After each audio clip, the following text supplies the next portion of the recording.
Fucking welcome to this weird kind of fantasy channel.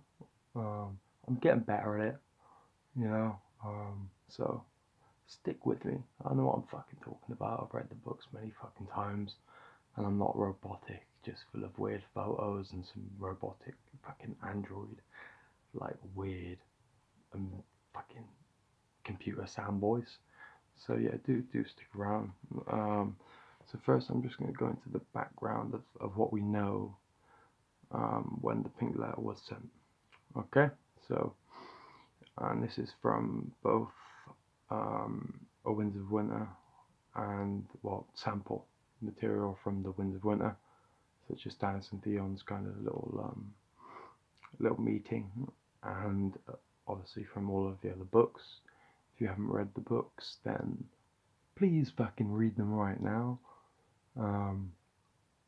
Or maybe slowly read them because we don't know when the Winds of Winter is going to be out. But I believe George R. Martin's so dedicated to his world, it will be out. I think he's waiting for the show to end so he can tell his true story. I think the show will be very different. Very, very fucking different. Anyhow, so I'll go on to a little bit about the background. So we know that Stannis Baratheon, who is alive and not a cunt who burns his daughter. In fact, he named his daughter, if he dies, as heir and to make sure she is on the throne. So any Stannis haters from the show, fucking read the books or fuck off. Anyhow, we know that Stannis Baratheon departed Castle Black and started a, so far, successful campaign to win the North to his cause, which he did with the Mountain Clans and the Wildlings and whatnot. However, when Stannis did march southeast from Deepwood Motte to Winterfell, the blizzard did kind of come out of fucking nowhere, and Stannis halted his movement at a place known as Crofter's Village. Stannis is last seen after this in Theon's sample chapter from The Winds of Winter, preparing for battle against the Boltons. And he's still at Crofter's Village, and he's 3 days ride west of Winterfell. Meanwhile, Jon Snow, still alive, dispatched Mance Rayder and his 6 spearwives, who was posing as the singer Abel, which is kind of I'll go into a little bit about Abel when I read Mance's kind of why I think he could be one of them. So he's like a bard. He's been to Winterfell many times anyway, as he says to Jon. So he's gone as Abel, and he's gone with the singers south to Winterfell to rescue Arya Stark, who Jon and they all think it is, but in reality it's Jane Paul, posing as the youngest daughter of Eddard Stark, so posing as Arya. She was in the first book and whatnot. She was from Winterfell. So from a point of view perspective, Mance and the Spearwise are last seen in Dance of Dragons, I think. Yeah, so must be, I think chapter 51, and that was a Theon chapter. In the chapter, Mance plays in the main hall of Winterfell.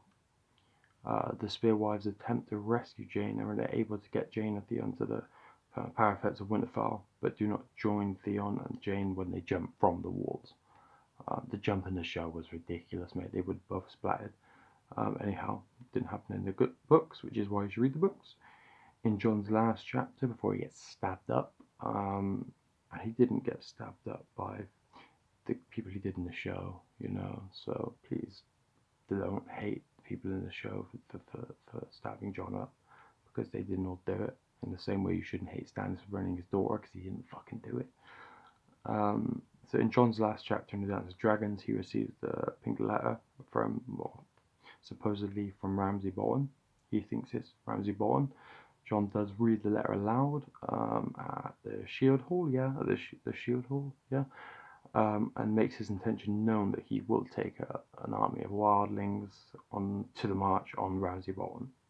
However, Jon is stabbed before any of this comes to pass, because they don't want the Lord Commander to leave and get involved and break his vows. So when George R. Martin released the Theon sample chapter from The Winds of Winter back in, I think it was back before I even read the books, back in like December 2000, must have been 2010, 2011. I plowed through the books in 2013. I've been obsessed ever since. But still, I'm pissed off about waiting, but you know. Anyhow, when he did release the sample chapter, he made quite a curious little statement. And the chronology of the books is as usual quite tricky, as you know, with Feast for Crows, and like not all the povs are in chronological order. But to me that makes it a lot more easier. So he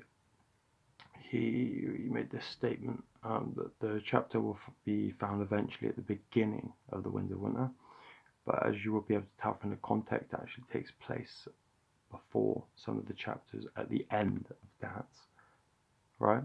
So that, you know what that would really mean, that the conversation that Stannis had with Theon when he was still alive could have implications on the letter. So, you know, this almost certainly means that the Theon sample chapter occurs chronologically before Jon's last chapter in Dance with Dragons. So that's all the background, really. You know, watch this video again, maybe if I went a bit too quick, but that's the background. Next, I'll do the claims made in the letter, and then we'll go on to who all the culprits are.